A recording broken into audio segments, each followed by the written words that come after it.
இங்கே எழில் வந்து பாராட்டணும்னு அவசியம் இல்லை, இங்கே வந்தாலே பாராட்ட தான் வந்திருக்கோன்னு அவசியம்.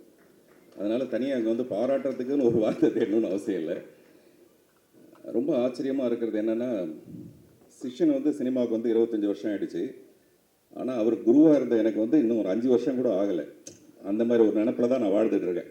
நல்லா கவனிச்சிங்கன்னா நான் ஃபங்க்ஷன்லாம் வச்சுருக்கவே மாட்டேன். அதில் ஒரு புத்திசாலித்தனம் ஒன்று இருக்குது. பொதுவாக நம்ம எழில் வந்து கொஞ்ச நாள் என்கிட்ட அசிஸ்டன்ட் டைரக்டராக இருந்தார். பொதுவாக நம்ம அசிஸ்டன்ஸ் எல்லாம் எப்படி ஞாபகம் வச்சுக்கோம்னா, நல்ல நல்ல அசிஸ்டன்ஸ்லாம் மறந்துடுவோம்.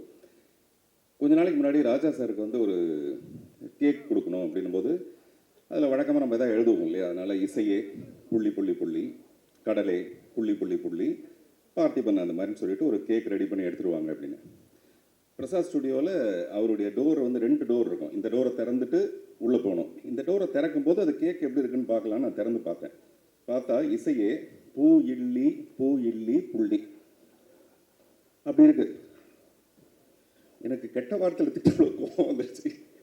யோ இல்லையா, அது இசையே புள்ளி புள்ளி புள்ளின்னா புள்ளி புள்ளி வச்சு இல்லை சார், நீங்கள் எப்போவுமே டிஃப்ரெண்ட்டாக தானே எதையாவது யோசிப்பீங்க, அதனால் நீங்கள் அப்படி தான் சொல்லியிருப்பீங்கன்னு நினச்சி நான் எழுதிட்டு வந்தேன் சார் அப்படின்னு. இப்போது ஒரு 4-5 நாளைக்கு முன்னாடி இப்போ நான் புதுசாக பண்ணுற டீம்ஸ்னு ஒரு படத்துக்கு வந்து வேர்ல்டு புக் ஆஃப் ரெக்கார்ட்ஸில் வந்து அது ஒரு ரெக்கார்ட் பண்ணியிருக்கு. அந்த ஃபஸ்ட் லுக் வந்து ஸ்க்ரீனில் சென்சார் சர்டிஃபிகேட்டோட ரிலீஸ் பண்ணதுக்காக அது வேர்ல்டு ரெக்கார்டு பண்ணியிருக்காது. அது என்ன அறியாமல் நடந்தது.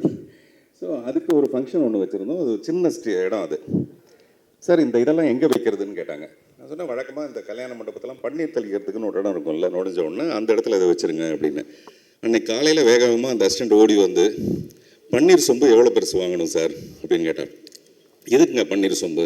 இல்லை நீங்கள் தானே சார் சொன்னீங்க பன்னீர் சொம்பு வைக்கிற இடத்துல அதை வைக்கணுன்ட்டு. முதல்ல பன்னீர் சொம்பு வச்சா தானே சார் அதை வைக்க முடியும்.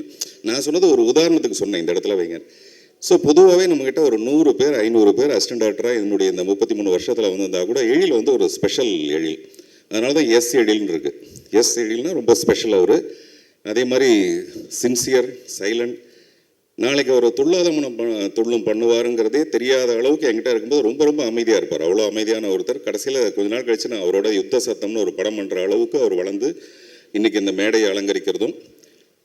இந்த தேசிகராஜா 2வோட ப்ரொடக்ஷன் வந்து இன்ஃபினிட்டி கிரியேஷன்ஸ்னு போட்டிருக்கீங்க, வந்து தான் பார்த்தேன். மிஸ்டர் ரவிச்சந்திரன் அவர்களுக்கு என்னுடைய பாராட்டுகள், விமலுக்கு என்னுடைய வாழ்த்துக்கள்.